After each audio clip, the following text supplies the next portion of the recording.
Olá, gurizada, sejam todos bem-vindos ao Trabalho de Mesa, o nosso vlog semanal de teatro.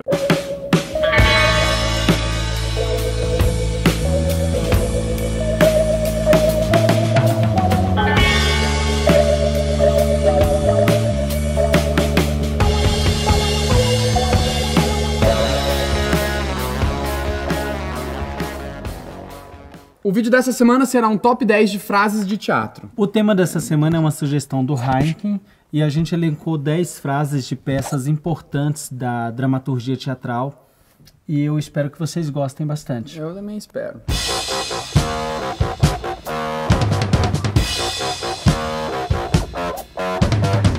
Antes de qualquer coisa, de começar, de fato, o top 10 das 10 frases mais importantes, eu preciso fazer uma ressalva aqui.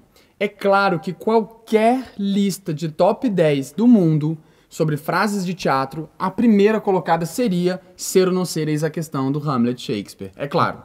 Mas a gente acha que isso é injusto. E a gente resolveu tirar essa frase da competição porque ela é au concours. Como é que é au concours? Eu esqueci o que é. Au concours é uma expressão francesa. Expressão francesa hors concours pronuncia-se hors concours. Significa fora da competição, fora do concurso. O termo é usado para algo excepcional que vai ser apresentado numa exposição, num concurso, sem estar competindo com os demais, mesmo porque é considerado de qualidade superior. Wikipedia. Depois da gente ouvir o que é au concours pela Judi Dench, essa frase do Shakespeare, do Hamlet, é muito importante não só para a história do Hamlet, como também para a história do teatro, porque muitas pessoas fora do teatro falam essa frase, associam essa frase. Tem milhares de piadas, milhares de memes, milhares de conversas, milhares de pessoas que nunca ouviram falar de Shakespeare pronunciam essa frase. Nunca nem leram, são analfabetos e já sabem que, enfim, falam essa frase. Essa frase é muito famosa, ela ultrapassou qualquer limite e tem muita gente que associa ela à cena da caveira, né? Pega lá e ser ou não ser, eis a questão, não sei o que. E na verdade não é. A cena da caveira é lá na frente e a frase é bem no início. A frase é no terceiro ato e a cena da caveira é no quinto, se eu não me engano. Então vamos começar o nosso top 10 de hoje, frases importantes do teatro.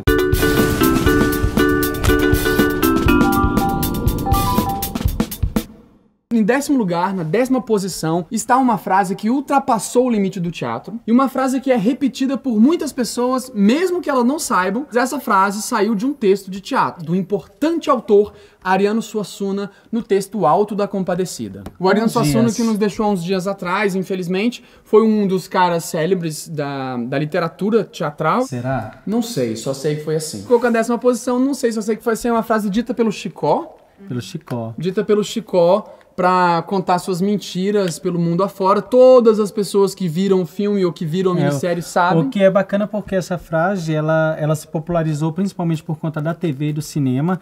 Lembro que a obra que foi exibida, o Alto da Compadecida, na TV e no cinema, é um mix de vários outros textos do Ariano Suassuna. Muitas pessoas passaram a ter acesso ao Ariano, à obra dele e ao teatro de alguma forma. É uma frase muito importante. Celton Mello que consagrou. Então essa frase é bem divertida. Não sei, só sei que foi assim.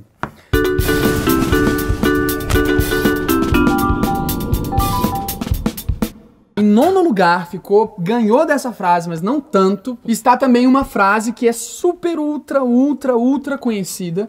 Muitas pessoas falam e ela também saiu do limite do teatro. Ela já não mais pertence à literatura teatral. Aliás, eu acho que ela é até mais conhecida fora do teatro do que como qualquer opção dentro do teatro. Sim. Muitas pessoas falam essa frase e nem sabem de onde ela veio. Ela virou gíria. Atemporal? Atemporal, ela virou uma coisa atemporal. É uma frase importante. A frase é batata. É batata. É batata é uma frase do Nelson Rodrigues, usada em alguns textos dele. O Nelson Rodrigues, ele é um cara que tem um vínculo muito forte com o jornal e ele também tem um vínculo muito forte com essas manchetes, com frases que são impactantes, assim, né? E batata é uma frase que, cara, virou gíria, assim, meu pai falava, meu avô falava, e é uma gíria muito comum, assim, sabe? Tá lá, é batata do Nelson Rodrigues em vários textos, é o nosso 9º lugar. 9º lugar.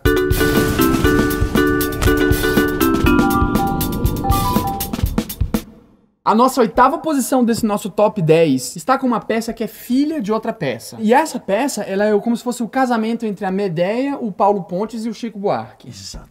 Estamos falando de fato, Gota d'Água, do Chico Buarque. É uma peça de 75 e é a nossa Medéia brasileira. E Gota d'Água conta a história de Joana e Jazão. São amantes, só que em determinado momento, Jazão decide largar Joana para se casar com a filha do produtor dele, do empresário dele, por interesses pessoais e profissionais mesmo. Sim. Joana então fica possessa de ciúmes e decide se vingar de Jazão.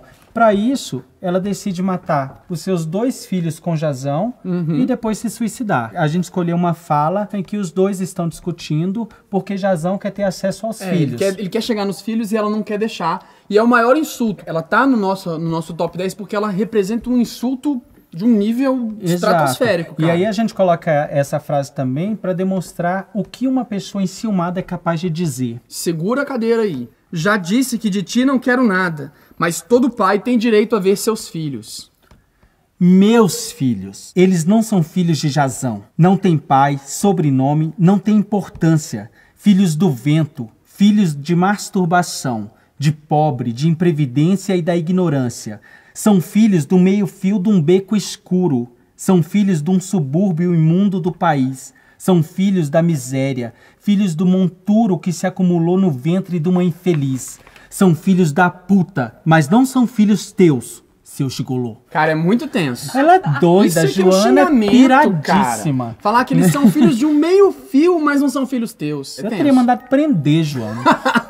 Não pode, cara. Agora com a Maria da Penha ninguém deixa. Importante lembrar que A Gota d'Água é um texto quase que totalmente inspirado, plagiado, copiado de Medéia. Medéia, que é uma obra de Eurípides, né? Uma obra grega lá. E essa obra conta essa mesma história, exatamente. Medéia é esse mesmo enredo. O que o Chico Buarque fez foi manter os nomes, mas dar uma tupiniquizada na coisa, né? Botar num conceito mais brasileiro, assim. Porque o Brasil tava passando por uma ditadura militar, né? Na década de 70. E era muito difícil você conseguir montar peças sem elas serem censuradas. Então, um dos recursos que muitos autores, dramaturgos e poetas fizeram desse período do Brasil foi montar peças de gregos consagrados, montar peças muito antigas, porque aí a censura não entendia que aquilo ali seria escrito contra o Estado, né? Porque eles não sabiam que dava pra fazer uma montagem era estética. Muito inteligente pra perceber esse tipo de coisa.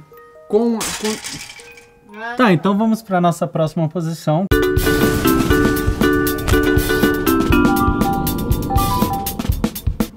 E o nosso 7º lugar do nosso top 10 ficou com uma frase, com uma peça que vai nos ensinar, de fato, o que é comoção popular. Essa frase é emocionante, que mostra o que é o descontentamento da população unido à força de vontade da mudança, muito antes do Alan Moore com o V de Vingança, muito antes do que essa história ser contada com o Anonymous, muito antes do Folk ser reproduzido pela Vertigo, que é o selo da DC, o Lope de Vega escreveu um texto chamado Fuente Overruna, que traz no seu cerne a base que vai gerar todas essas histórias que você ouviu falar sobre comoção, anonimato e montante de contra os 25 centavos. Fuente Overruna conta a história de um comendador que vai para um vilarejo, Fuente Overruna, e lá ele começa a mandar e desmandar nas pessoas que moram ali.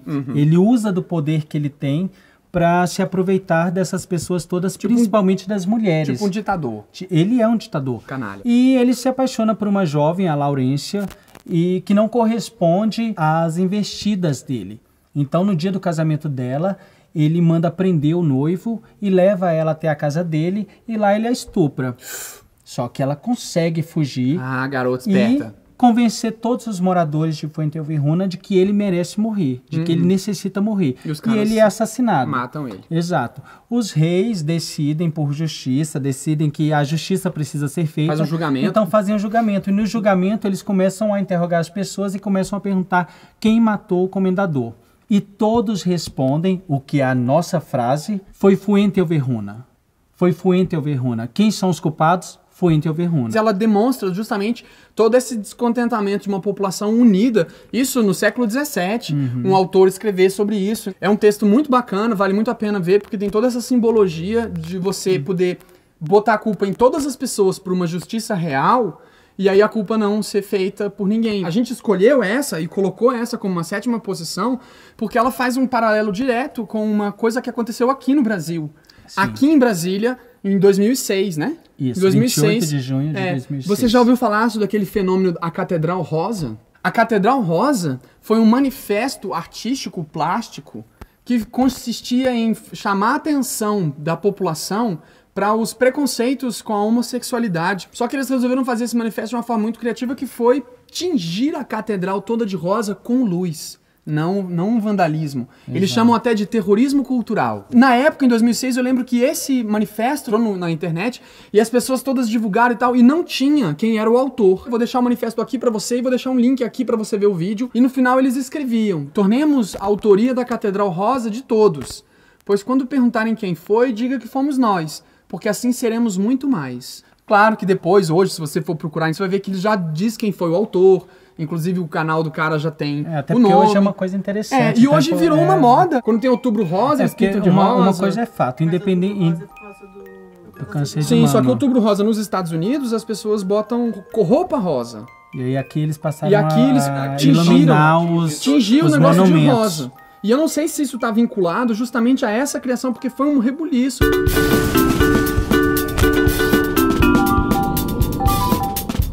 A nossa sexta posição está com o mito grego.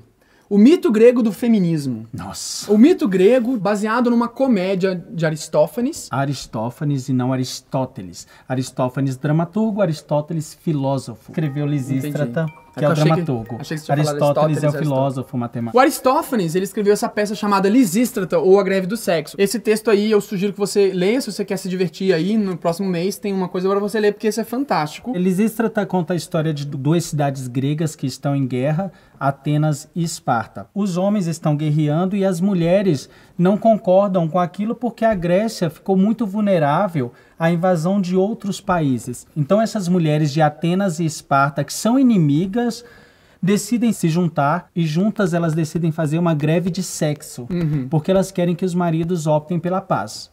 Porque se elas se juntam entre si mesmo e falam, ó, atiça, deixa eles super excitados, e na hora que eles vão achar que eles vão de fato ter sexo, a gente foge e sai, aí eles ficam só com aquele desejo guardado e já mostram um conhecimento biológico que você tem, que os meninos que estão nos assistindo vão saber, as meninas não vão entender. Quando rala e não rola, dói. Isso me dizia um professor de biologia, ele falava assim, era tosco, né, mas ele era verdade. Tosco. Porque o pênis, ele é meio preparado pra ejacular, digamos assim, ele foi projetado por Deus pra ejacular. Foi, por Deus. E aí, quando você se prepara pra ejacular, ele solta todos os fluidos, os recipientes que vão levar o espermatozoide, e aí aquilo não se efetiva, aquilo ali guarda, aquilo não volta. Os professores de biologia podem me ajudar nessa questão aí, mas existe de fato um lance biológico de quando mais você se prepara pra ejaculação e menos você ejacula, você pode ter problema sério com isso. É uma coisa que dói horroroso. Os meninos sabem. Inclusive tem essa fala. Põe uma túnica transparente que mostra o nosso delta incrivelmente depilado.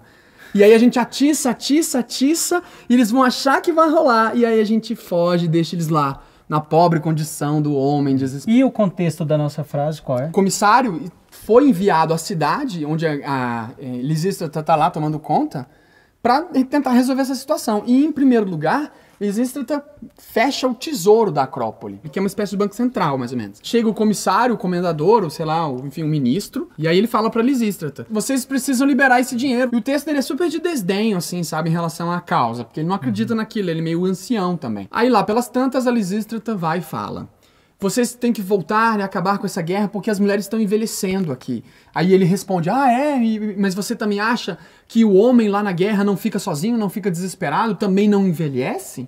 E ela, não, mas para a mulher a natureza é diferente, a natureza é mais perversa, mais severa, a natureza chega mais cedo no caso das mulheres. Né? E pro homem, ainda que velho, sempre é possível ele arranjar uma bela jovem. E aí ele responde com a frase que tá na sexta posição do nosso top 10 de frases de teatro. Mas também você há de convir que o homem, quando ainda é capaz de uma ereção, não vá desperdiçá-la numa mochiba velha. É cruel, né? É cruel. Mínimo cruel. Principalmente se a gente pensar que talvez uma mochiba velha, naquele período, tivesse uns 23 anos. 23, 26. Mas muitas pessoas não sabem que esse texto é uma comédia mesmo. O que significa dizer que as pessoas iam lá para rir do texto, para rir da história. E não pra se politizarem. Até porque ele coloca uma mulher falando como se fosse um homem. Talvez seria como a gente assistir hoje o Dr. Dolittle, que você fica vendo os animais falando como se eles fossem gente. E tem também uma coisa que ninguém fala, que é o final do texto. No final do texto, o marido de Lisístrata chega. E aí ela se submete de novo a ele, vira submissa. Todas as montagens de teatro que eu já vi de Lisístrata, elas sempre suprimem o final. Pra justamente não acabar com um fantástico Todo um discurso que foi feminista construído. bonito e interessante que tem. E então Lisístrata, Mushiba velha, fica na nossa 6ª posição.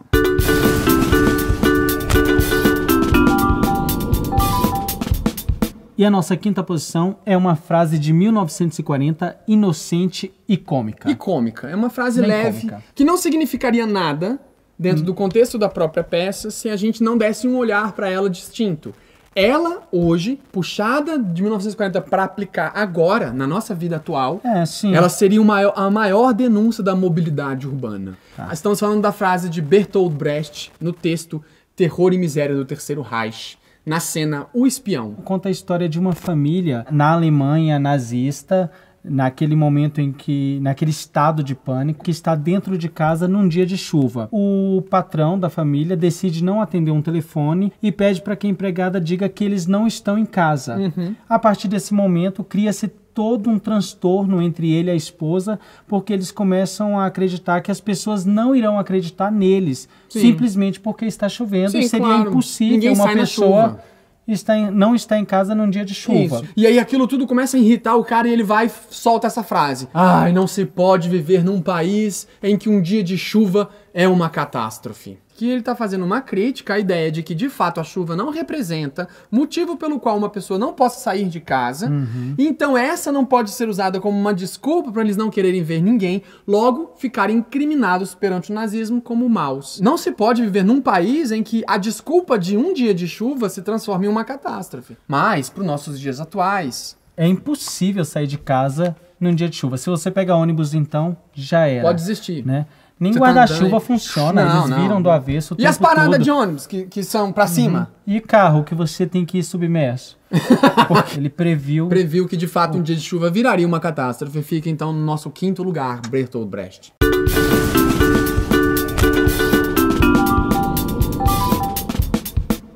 E a nossa 4ª posição não poderia faltar de forma alguma. Não tem muito como evitar, de fato o 4º lugar fica com Shakespeare. E a gente vai então usar uma cena especificamente do Hamlet, da peça Hamlet. Essa frase ela foi tão importante que ela gerou uma outra peça. Estamos falando da frase em que o Hamlet acabou de morrer e acabou de falar uma das frases mais famosas, que é "o resto é silêncio", está lá morto, e entra então o primeiro embaixador com todo mundo que veio lá do outro castelo até Elsinor para ver o que aconteceu, toca trombetas e entra o príncipe embaixador, Fortinbras e tudo mais, e o embaixador fala: Rosencrantz e Guildenstern estão mortos. A quem devemos cobrar o agradecimento? Gerou uma nova peça, por quê? Porque o Tom Stoppard, que é um roteirista de cinema, um escritor, dramaturgo, ele escreveu uma peça chamada Rosencrantz e Guildenstern estão mortos, que é baseado nessa história do Rosencrantz e Guildenstern, que são o alívio cômico. Porque se você for pensar, Romeu e Julieta só se mata porque não recebe a carta.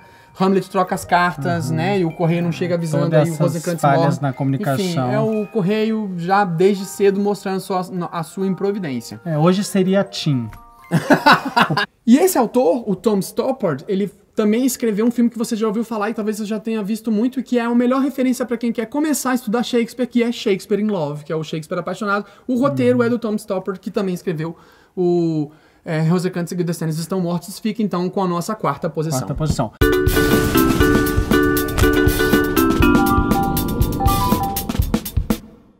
Tá, mas e a nossa 3ª posição? Cara, e agora? A nossa terceira posição é dificílima. Eu vou até sair para o Gustavo poder falar, porque é a obra da vida dele. Ele não vai admitir então, isso. a Georgia é bacana, porque né? ela deve ter escutar Fausto De repente, umas 7, 8 vezes por dia. Não, não é verdade. Eu não falo de Fausto na frente dela. Fico falando. Às vezes, você tem que me policiar. É importante a gente colocar o seguinte: o Fausto é a história medieval alemã, tá? Lá para os idos de 1400, entre o ano 1000 e 1400, existiu também realmente um cara chamado Dr. Faustus, provavelmente, e muitas mitologias são escritas e faladas sobre esse mito alemão, que é um cara que vende a alma pro diabo para conseguir favores. O Marlowe escreveu o primeiro livro, The Tragical History of Dr. Faustus. Muito tempo depois, o Goethe escreveu a obra, começou a escrever a obra que ele levou mais ou menos uns 35 a 40 anos para escrever, escreveu ao longo da vida dele, e que conta a história de um cara que faz um pacto com o demônio para conseguir limpar o mundo da peste, né, do mal que acontece. Também ele busca muita sabedoria, conhecimento e mais felicidade. Ele quer ser apaziguado pelo sentimento de felicidade. E esse texto, Fausto, gente, é o texto mais importante do romantismo, talvez o texto mais importante da história do teatro em relação à crônica do que é o período histórico até hoje. Se Shakespeare, segundo Harold Bloom, inventou o humano, Fausto, ele demonstra o que é viver em comunidade. E aí ele coloca numa primeira cena, que é esse ateísmo prévio do Goethe, que é Deus batendo boca com o demônio. E eles começam a bater boca. Não, que isso é melhor, aquilo é pior, aquilo não sei o que. E eles resolvem fazer uma aposta. Deus aposta com o diabo, que o diabo não consegue trazer a danação, não consegue trazer a maldade para a humanidade. O Chapolin já fez essa história. O Xerrin do diabo. Isso mesmo. Deus fala, nada mais tens a me dizer? Só por queixar-te sempre vens? Nada na terra achas direito, enfim? E aí o Mefistófeles responde, não, mestre, acho tão ruim quão sempre. Vendo assim, coitados, em seu transe, os homens já lamento. Eu próprio, até sem gosto, os atormento. Do Faustus, sabes, o doutor? E aí o Deus fala a frase que eu acho mais divertida, que é, sim, meu servo. Que em algumas versões eu já vi como, sim, o meu preferido. Eu acho mais legal. Se eu fosse montar, eu ia botar o meu preferido, porque tem essa relação do ateísmo, de você ter um filho preferido, mas você já ter tido Jesus Cristo, que foi um filho escolhido. E a gente selecionou essa frase como a terceira frase mais importante do teatro, porque ela demonstra Deus e o diabo batendo boca entre si para apostar aquilo que é mais precioso, que é a humanidade inteira. Porque Deus fala, se você conseguir destruir o que há de bom no Fausto, a humanidade é sua. Foi, eu não sei o que é pra dizer, você disse que ia falar isso tudo.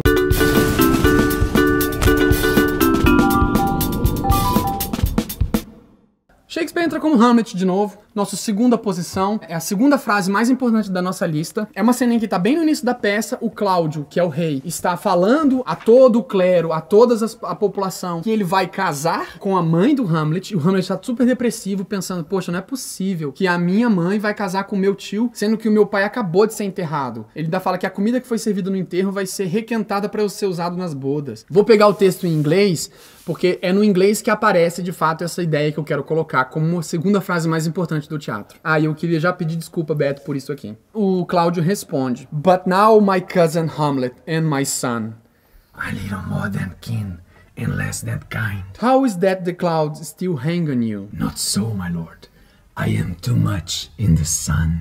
Pra que falar assim? É porque eu acho que o Hamlet tem que ter a voz do Batman. Porque ele faz essa piada, ao invés de ele xingar o rei, ele falar mal do rei, ele criticar o rei, ele logo diz que ele não quer ser filho do rei, porque o cara fala, my cousin's son. E ele fala, not so, my lord, I am too much in the sun. Claro que ele tá se referindo ao sol, mas na verdade tem a mesma sonoridade de filho. Então, assim, é na cara dura, ele fala uma coisa linda, ele manda o rei calar a boca e manda o rei calar a boca na frente de todo mundo, e ninguém pode dizer que ele tá falando mal do rei, porque afinal de contas tá escondido. E essa é a grande frase, porque isso faz o Shakespeare ser tão famoso. Hamlet é um conto medieval sobre um príncipe que tenta vingar a morte do pai, matando o próprio tio. Isso é um conto que todo mundo escreveu. Mas o que Shakespeare pegou essa mitologia e transformou isso num psicologismo, inaugurou um monte de estruturas de pensamento nos pequenos detalhes da informação desse texto. É genial, cara, é genial. É muito bom mesmo. Mas que só funciona no inglês. Só funciona no inglês. Se o Frank Miller pega e resolve fazer um Batman mais violento, quem prefere o Batman do Adam West, que é mais detetive do que sanguinário, fica incomodado. Fala, por que o Batman não pode ser assim? O Batman tem que ser assim, assado. Se você pega o Batman do Christian Bale, o pessoal, né, ele entra um sanguinário e um rico demais. Enfim, cada um dá uma forma pro que quer do mito. O mito existe, as pessoas fazem o que querem com ele. É o mito do príncipe da Dinamarca, de Elsinore. Fica então com a nossa segunda posição.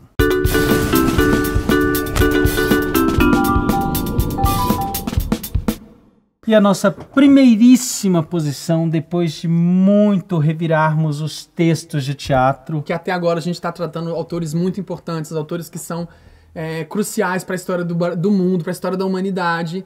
Mas eu resolvi botar em primeiro lugar um autor que não é tão importante assim, que é uma pessoa que é quase B, quase C em relação ao mundo, mas é muito importante para o Brasil, que é um autor brasileiro chamado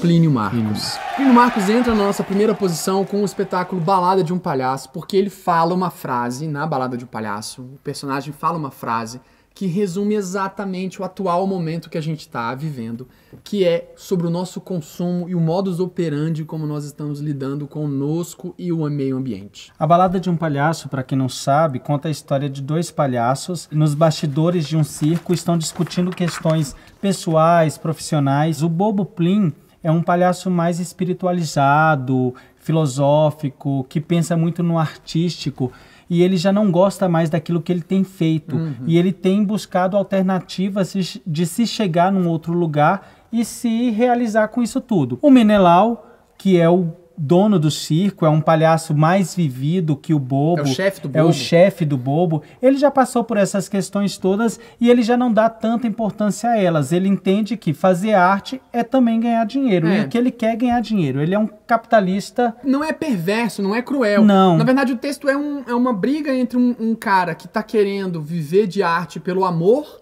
e o outro que tá querendo viver de arte pelo dinheiro. Sim, e são dois discursos que se completam. Eles são quase a mesma pessoa, digamos assim. O Menelão começa a dar bronca no Bobo Plim e fala, você tem que parar com essa história, tem que vender propaganda, a gente precisa viver de propaganda. Cara, propaganda é o que faz, a divulgação. Aí ele tá falando da TV. Por que as pessoas usam pessoas muito famosas pra ser chamariz de venda de roupa, chamariz de venda de calçado, chamariz de venda de acessórios e de carro e de tudo mais? Por que essas figuras estão lá? Porque é na classe média pra baixa que é quem sustenta a pirâmide. Então é pra essa galera que a gente tem que vender ilusões. Então a gente vai criar artistas que são famosos pela alma, pela beleza, e vai botar eles pra vender pra essas pessoas. E aí o Bobo Plim fala exatamente o cerne disso. Ele fala, e do outro lado da TV, gente que não pode porra nenhuma, que tem um salário que mal dá pra comer.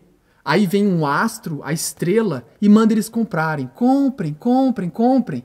Com o seu ordenado mínimo, é o perdedor convicto dessa maldita sociedade castrada espiritual e fisicamente. Bate exatamente no ponto do consumismo e me faz remeter ao discurso do Jimmy Carter, em 1970 e alguma coisa, lá nos Estados Unidos. Um discurso na TV sobre o consumismo, porque no fim das contas hoje a população está entendendo que é mais importante você ter do que você ser. É mais importante você ter títulos. É mais importante você ter e ter e ter e ter e ter e só ter.